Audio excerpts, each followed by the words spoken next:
Hi. Hey. So we have just got off our men's intimacy program call. Day 4 today, yeah. And it's a journey for men into different archetypes that they're exploring, and when they, in these archetypes, they really can become really empowered. And the archetypes that we journeyed with today is the playful pony, the dark knight, and the dark knight. Yeah, so for those of you that have heard of the dark masculine, the dark knight is essentially our take on that, with an added piece around a man like living on his edge and taking risks and being in his aliveness essentially. So but what I experience with this energy is it's something that I have actually done a lot of work with in men in the realm of sacred sexuality and sexual healing. And what's been really great since being with Bear is that I've been able to send men to him to go and get that piece from him, because I feel that that has is something that Bear's really come to embody. Had to work at it and discover it for myself, and know what I didn't have as well, and know what was missing. And I've done that. I do that all the time, and discover more about myself too. So it's been a great journey, babe, and to be able to share that with other men, it's really great. It's really epic. Yeah, so we wanted to actually just jump on in here and talk about like our journey with that, because I was reflecting, I think it was last week, and I said to Bear, you've come so far, babe, since we first met, and one of the experiences we had, which was really profound, around Bear actually giving himself permission to ask for what he really wants. And at 47 years old, not having had that until that time. Yeah, so we wanted to share that experience and the journey, because most people will probably see us, and especially if you see us at live events where Bear goes into this dominant role and will demonstrate this dominance, and I go into more of a surrendered, submissive space when we're doing some demonstrations.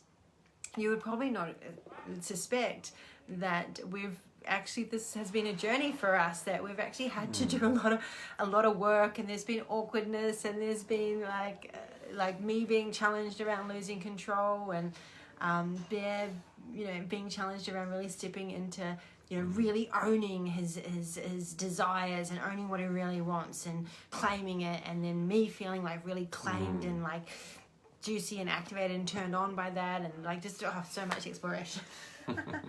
She's excited. I'm excited because I love this, and I see the medicine that this has for men in their relating with women, and for women who then feel that they feel safe to really surrender when that man stops consistently trying to do the right thing or trying to please, or so if I go into this experience that we had, it was do you want to add anything, babe? Yeah, look, I think you're hitting it on the dot. I'm just loving listening to you and get excited. And this is the piece right here. Is when I can just sit in my presence and just watch her get activated and feel passionate about this. And if she wasn't in a place of surrender and feel it, and she could feel it, then it would be so pumped. Love it. Yeah. So we had a great day today, and we touched the dark knight and the playful pony, and what was really interesting, babe, as well is I guess, and what I shared with the guys was, I can play all this night. I can go into an embodiment of these archetypes and play the part, or feel the part, because I feel it. I don't play it. I feel the part of the healthy side of the archetype. But it's not true. I must remember and go into those parts, the dark sides and the light sides, and today it was I really enjoyed it, actually. I went into the slithery dark night, the leaky predator energy, and I created it, and what came out was this creature, and it was like licking the back of my hands, and I was peering through the cracks in the concrete in the forest, peering, trying to look, and being a predator and pounce and take, and yeah, that's an energy, right? And it was interesting going into that and slithering and sliding around, and then coming out of that into a centered state of dark night, and yeah, it's really fun. But it's real, and I definitely don't want to forget those parts and think that everything's rosy and there's a perfect way to be. Just be yourself, right? Be myself. Yeah. Well, I think that's the journey, because is that men who struggle to ask for what they want and offering that pleaser energy are afraid to go into that slithery kind of sneaky kind of predatory energy, because it has been so shut down and shamed.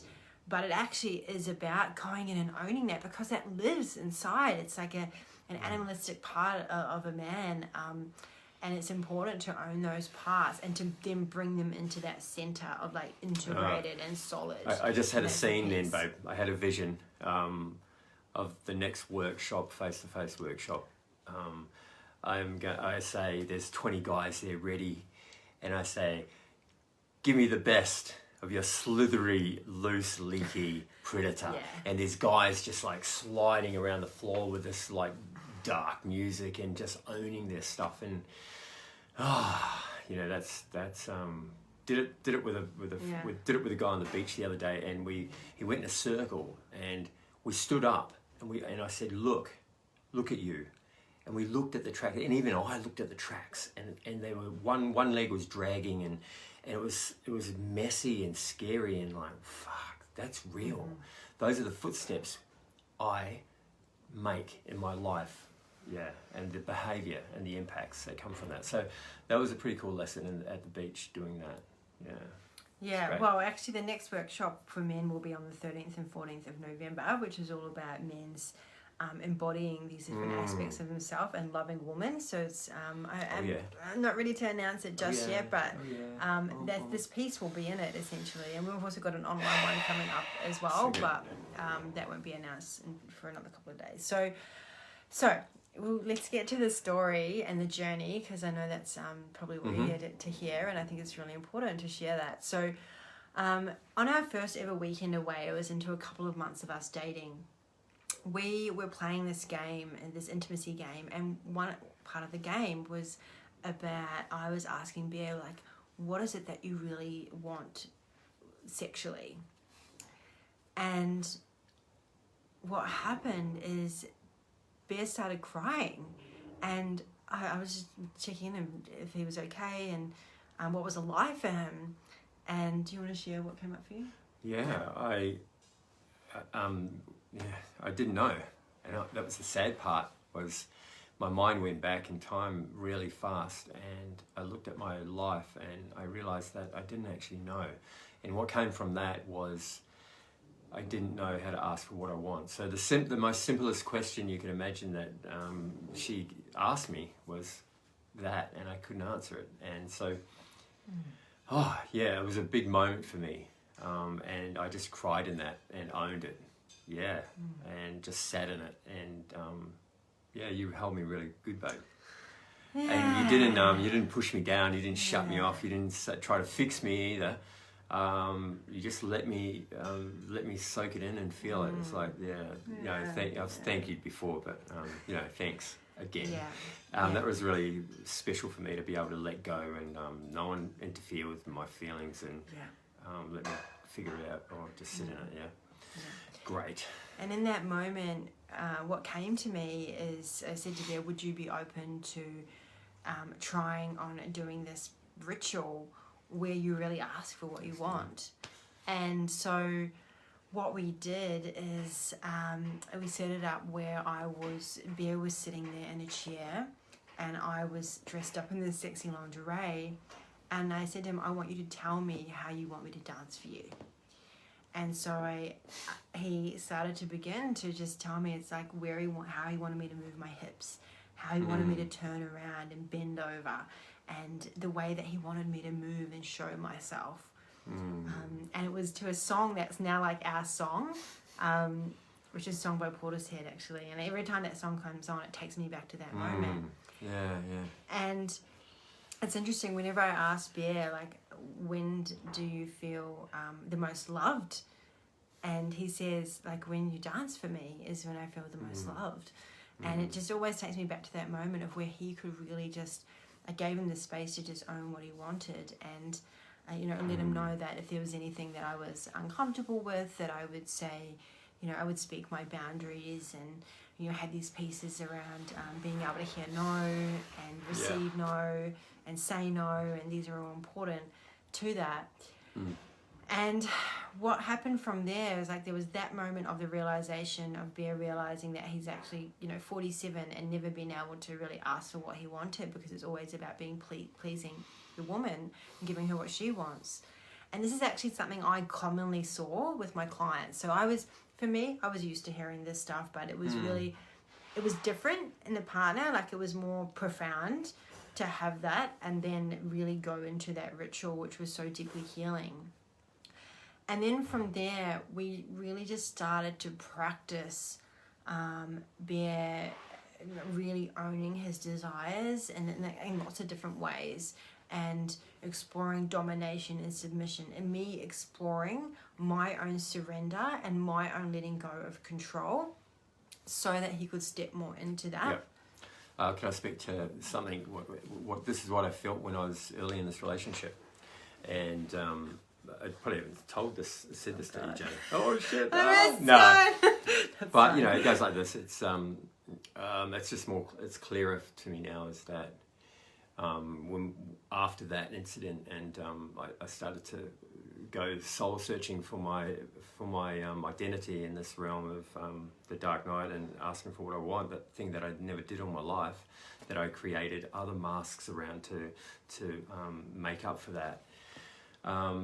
What it was is that I realized that I started to think, okay, EJ being EJ, I'm just getting to know her. She knows what she wants.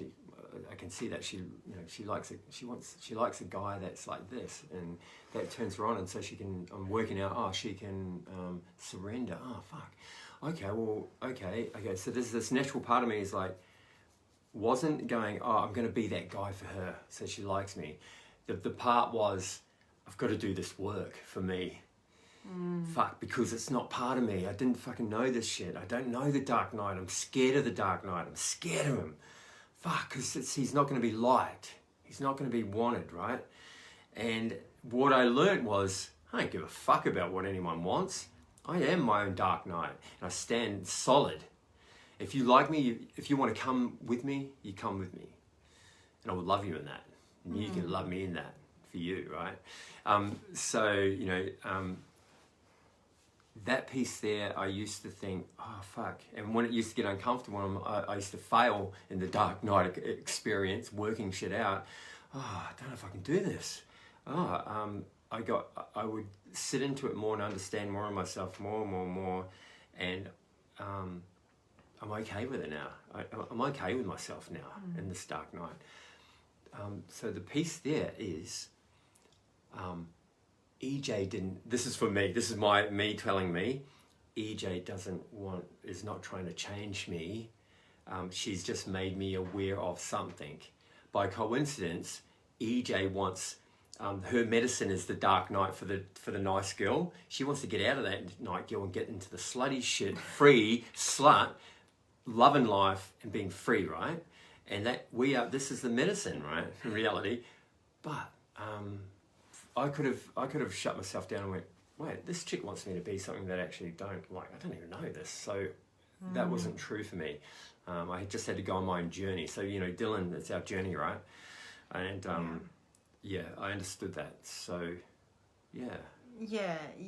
And I guess the pieces for me is that when a man really owns himself, owns his desires, owns what he wants, can say no. Yeah, and it is like, it's really like activating. It's a turn on. It commands respect. Sometimes, sure, I might not always get what I want exactly when I want it, but I am honoring that. And ultimately, if I try to push him or try to get something I want, or go back into control, and he was to pander to that and not be in his truth, then that would I would feel less respect, and I would feel less, there'd be less polarity there, because he's like not valuing himself and what he wants enough, and it's going to really kill desire, right? And this is why this is important for our relationship, because it creates more desire, more polarity, more him being free in being able to ask for what he wants, and me being free in the same as well. And freedom is a high value for us both. So we both, ultimately, what I feel is one of the biggest pieces is that underneath all of this is that what we desire most for each other is for each other to feel free, to be in our self-expression. So when he's really owning this part of himself, I'm like, yeah, he's being free, and that's what I want for him. Yeah, and same, because I know he's the same for me as well. I feel good, right? Yeah. I feel good in my essence, and then she feels good. So ultimately, I'm feeling good. I'm not doing it for anyone but myself. That's what. That's really the ultimate thing that I've been learning about me in this journey. Yeah, is it's all about me, and then love comes from me from overflow, right? Yes. And so some of the things that we did is we started exploring Bear making more, taking control and making more decisions. So being more dominant outside of the bedroom. So it was one of the first things, the most beautiful things I remember is him actually making this beautiful plate of fruit and chocolate. And what happened was that he basically told me the rules of what I was not allowed to do, and that I wasn't basically allowed to eat this fruit until I told him, or until he fed it to me. And I noticed this little cheeky me wanted to come up and be like, oh, can I have it? And it was great, because it just created this beautiful dynamic, even though something so simple like eating fruit. And then we started playing more with, food, and Bear feeding me food and it being really sensual, and blindfolding me. And then we started to, bring that into the bedroom, and essentially bringing that more into the bedroom. And at first it was really clunky and awkward, and I could feel the piece of Bear that still didn't trust himself in this energy, the dominance energy. There were pieces that were really hot. I was like, and then I'd notice the energy would shift, and I would lose, it's when he didn't trust himself, there was a loss of certainty, and I would feel that, and then I don't feel safe right now. Yeah, I don't feel safe. I can't trust it. So, there was awkwardness and clunkiness along the way. So I love the word clunkiness, and we just look at each other like, shit. And then I'll be like, my internal mechanism is like, oh fuck, man, you ran out of oh damn it, I did it again. Man, you gotta just let it go, Bear. Otherwise, I get to be too hard on myself as a man, and then I just destroy myself. Yeah. Great, babe. Hey, Pixie, great what you wrote there. Epic, 100% right. Pixie says, I feel some of this dynamic is actually super relevant to working with children, right? They'll feel safer and respect us more when they are clear on our own as parents, I imagine, and adults, self-essence and personal power, right? So from what I get from you saying that, Pixie, is modelling, what our kids get modelled to us. So imagine if our kids, the little ones, would look up and they would see their parents and their uncles and aunties stuffing up, and then coming to a place where, I'm so silly, that's okay. How can I do it differently? Or, just really having deep great conversations about it's okay to do these things, and being just self-expressive. Yeah. Being okay with our bodies, like not having to, have, I don't know where my mind went to magazines with girls and bodies, but not having to, just being okay with everything about ourselves. Like it's okay to, our bodies. It's okay to eat this. It's okay this and that. So modeling, important. Yeah.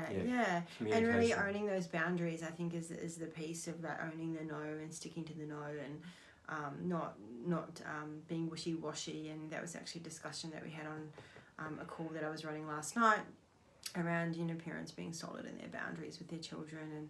And I was speaking to a friend about that the other day who's has some great knowledge on this, and who's a mother, and she was speaking how she's really been implementing that and how powerful that it's been. There's a good one on that, babe. How you can be have great boundaries for your kids, and then I can have then you can have no boundaries for those same boundaries that go for your kids. They don't exist when you put them on yourself. Me? Is that me? Yeah. Me? No, not you. But this is like this. For example, general out there. Well, it's like, okay, kids, don't eat this. Don't eat that. It's no good. And then the kids go to bed. And then I end up going to eat the chips and the chocolate that I know is, this is not to you, but but there's this thing that I'm not as important as the rules and boundaries I outlay on the world. It's like, so like, but I'm less than. I put myself less than. So there's a piece in I'm more important. I'm just as important, if not more. Therefore, my boundaries to those outside of me are solid, because I am an integrity to my own beliefs and values. So, I'm going to have a bag of chips after this. So our journey was there was a lot of learning along the way, and I think one of the pieces that happened in our relationship that almost ended our relationship was around Bear facing conflict, facing some conflict with someone that not between us, but with someone that was impacting our relationship. And just going and like really owning himself in that, and that was, I think that was a big piece of it as well. That support actually supported our bedroom dynamic. Who would have known, babe? Like at the start of our relationship, something like that happened. It nearly ended it, and moving forward in our lives, it gets shared, and it's one of the stepping stones in our story, right? Yeah, who would have guessed, right? And the work that you do, but I did say that at the time. I was like, babe, this is going to be one of those things that we're going to share. And we're going to be like, wow, that was big. And every time we share it with people, they're like, oh my god, it's so. At the moment, it was hot. Like the feet were in the frying pan, and I did not. I had to really go deep and try and work shit out. Yeah, and what I saw in that moment when he just really took action and stepped up to the plate was a man that was willing to face his fears and go to his edges. Like, and it was either, face the fear of not being liked, face the fear of not being pleasing, face the fear of, being rejected, and just standing in it and owning, what the behavior wasn't okay by this person, and standing in that and owning it. And because that was impacting me, like by not having my partner stand up for me in the way that I desired, that was really impacting my ability to feel safe and to surrender and to even feel desire. And I knew that I couldn't stay in a relationship like that. So, what I saw, like, because of the way Bear just showed up and took action like immediately, and he was like, yep, form, face the fear, do the thing. I was like, okay, now I can trust that when push comes to shove, that my man is going to show up and he's going to take action and he's going to do the thing. Like, I can trust this. And this is a really powerful piece, as I saw a man who's willing to face his fear and go to his edges. And that commanded for me respect. I was like, I could really respect him. And then that then infiltrated into the bedroom where I could see like there was a shift in me as well with that. And so really since then it's just been a matter of us practicing in exploring and being okay with not always having it perfect, like, because it's not always perfect. Yeah, and just exploring like different role plays has been a big part as too, like role plays and Fun. fun playing with role play and bringing out different aspects of ourselves. Also doing what else? Dates, role play date, role play dates. Improv has been good.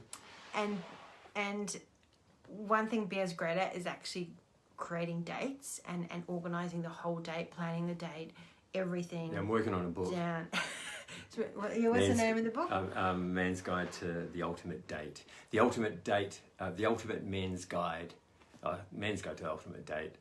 It will blow her mind and open her pussy. I just I added that. Yeah, it will blow your mind, and open her pussy. Open her pussy. Right, bestseller. But actually, I've seen you coach men on creating dates, and I'm like, this is epic. This is like what women want. And like, so, this and the coaching great. part about that, everyone, is that we all have an imagination. Men, this is for you men out there. If we're going to think about the dates, we all have an imagination. But sometimes when I'm by myself, because it's such a secret thing, I can't talk to my partner about it. It's like, I'm not going to talk to the guys about it. So I've got to do this by myself. And sometimes things can get stuck and ideas. But if you can get coached around it, it's like, okay, so what's alive in you? Oh, well, I love doing this, or like, what does she like doing? Yeah. So what's that? Then all of a sudden. Yeah. You're in the Southern Alps in a castle where I'm sliding down the mountain on a ski with a bottle of champagne, right? Yeah. Pussy opening date. Yeah, so it's fun, It's like really cool to watch men go, that's it. And they get excited, right? Yeah. Men can go on dates and they're not excited. They're like, oh, fuck this, she'll do, okay, I'll get that expensive restaurant. Yeah, okay, she'll like that. Okay, that's good. Yeah. There's no feeling or passion. It's like, why not be excited, men? And you go out, it's like, I can't wait. Can't wait for this first part of the date. There's 4 parts, and you're like, boom, she loves it. Boom, she loves it. Boom, I love that. Oh, boom. And we go on a journey, and at the end of it, we can share about the date. What an epic night. So pretty fun. And sometimes it doesn't have to be going out and something like lavish. Like some of the best dates has been where I've come home and on the coffee table, Bear's got like 2 bean bags, candles, there's dinner, a glass of wine, and he invites me and he I think you stuck a doona over us one night, didn't you? We made a tent. Yeah, we had a tent. Yeah, a little tent, a little cubby house. But when Bear like invites me in and he's like, okay, this is for you, and he invites me in, he's like, now go get changed, and you get changed, come back here, and then he sits down, he's like, right, I've got these, I prepared these questions, and we like share, he's got these like intimacy questions, like we're going to share on, and I'm like, wow, like as soon as I've walked in, you don't have to think, right? How does that make you feel? So good. I'm like, I can just relax. I don't have to think about anything. All I have to do is get changed. If I don't want to get changed, I don't have to get changed. Whatever. Like, I can come and usually I want to get dressed up though and look nice. So, and it's organised, and then in the bedroom he's like, but you can't go in, usually I'm not allowed in the bedroom, I've got to close my eyes and go in the bedroom, because he's set up like these lights and he's set up a massage table and for afterwards. And the biggest piece for me is that I don't have to think. He knows what I like, and he's got used to the things that I do like, but I can always make requests if there's requests. Yeah, you're really good at that. And ladies out there too, make requests. Like, just throw them out there, because us men, I learn from that all the time. It's like, hey babe, I request you do this and that, or can we do this? And it's like something I didn't know. It's like, oh yeah, okay. Oh, I didn't know that about you. Yeah, cool, great. Yeah. Or whatever it is. So yeah. So usually when Bear's leading something, I'll say, hey babe, can I make a request? Yeah, and then I'll be like, I would love this. Yeah, and what that does is it keeps us in that dynamic, rather than me either just going and doing the thing myself, or making it like saying, it would be better if, or we should do this, like making a suggestion, because then that flips the polarity to me going into like, I'm now shifting the dynamic to kind of take over what he's created, right? Whereas being in the request of like, oh, hey babe, can I make a request? And that way it keeps us in that dynamic. Yeah. Requesting is epic. Like I like this. The language, communication, right? Yeah. Underrated. It's and great. control less. Yeah, request more and control less, Sarah. 100%. Control less. Oh man. Yeah.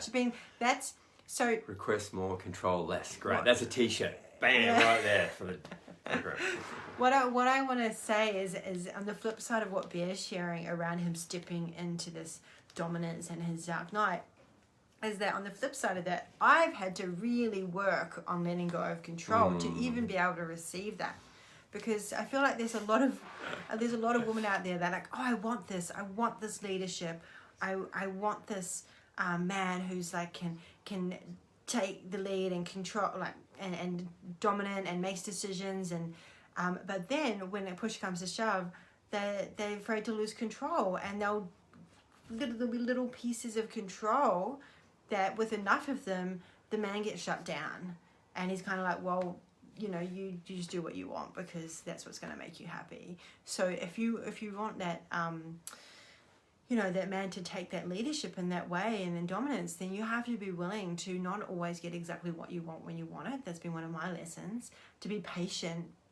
and to learn how to language and ask for what you need in a way that is going to be as an invitation and inspire the man to want to serve in that way, because men want to serve, they do, but I think you addressed that the other day in a live. It was about, for example, you haven't been taken out, haven't been out on a date for so long, and you had to bring it up in a way where we're doing a role, basically you haven't taken me out forever, and I feel like I want to go out. We're doing a role play. I did a video, but I haven't actually posted it. We were doing a role play.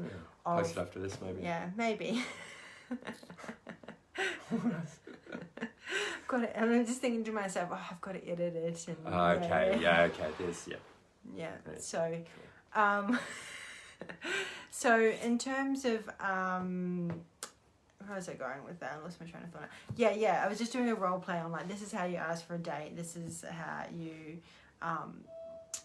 how you don't ask for, like, so for example, I'm just going to tell you now, if a woman kind of wants a man to do something or be taken on a date and he hasn't, and asking him and be like, well, you know, we haven't been on a date for ages, like I really love you to take me out, and it seems like I always have to plan things to make anything happen.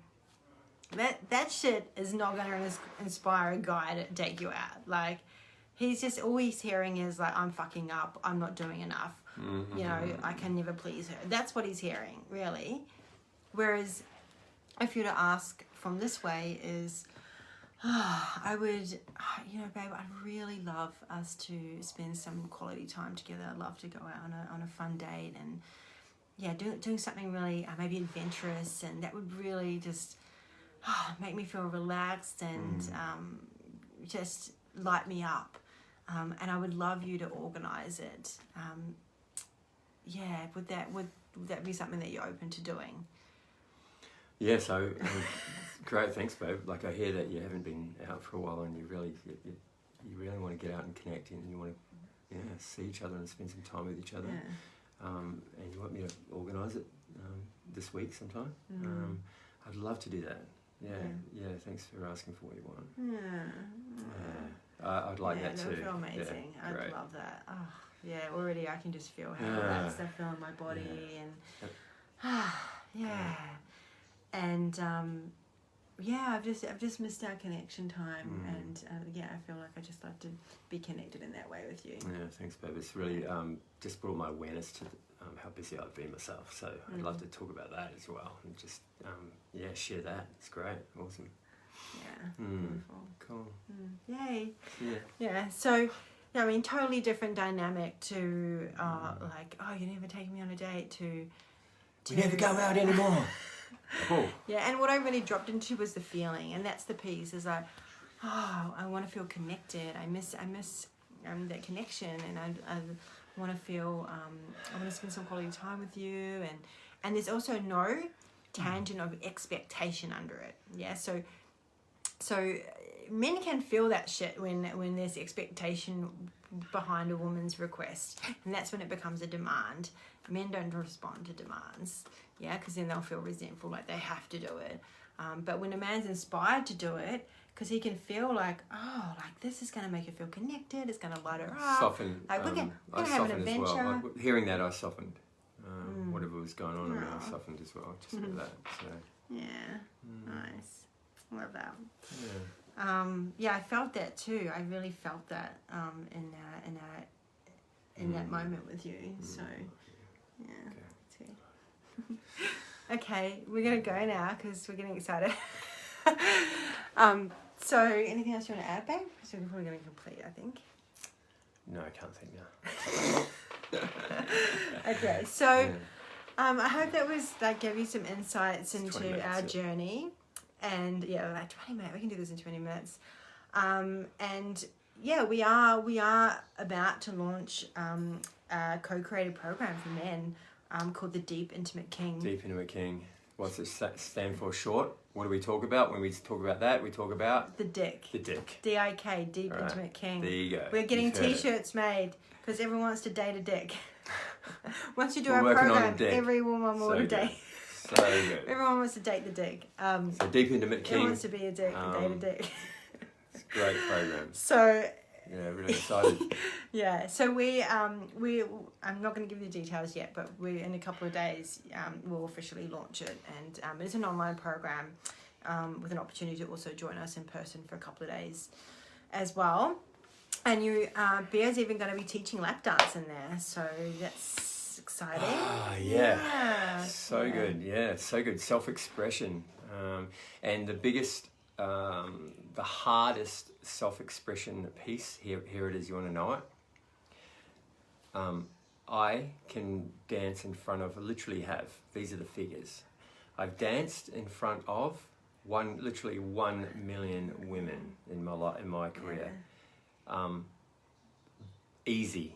Ask me how easy it is. Yeah, easy. Yeah, cool.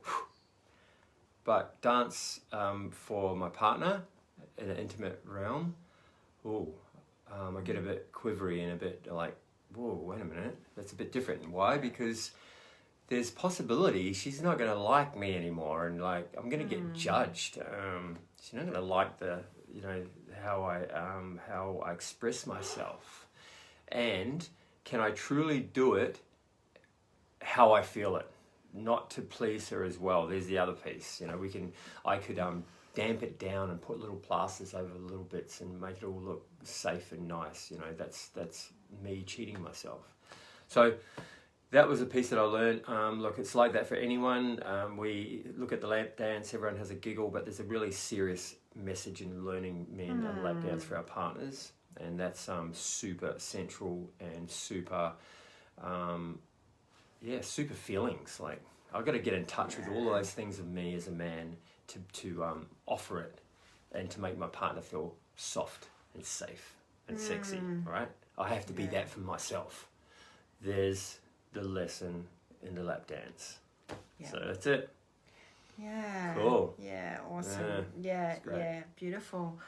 All right, thank you for joining us, and keep an eye out the next couple of days if it's something that you're interested to be part of, men, or if you're watching this and you know a man that this could be really helpful for. It is really a journey into deep intimacy and owning these parts of a man, owning these shut down parts of himself, so he can ask for what he wants, so he can be really confident in who he is and fully expressing himself. Thanks for joining us for this chat. Thanks. I'm glad you enjoyed it, because we're kind of just rolling with it and seeing what came out. Have a beautiful, beautiful rest of your week. And for the men that are in our 5-day program, go, if you haven't watched today, go watch it, because I think you'll really enjoy it. Yeah. Jump in. Right. See you guys. Bye.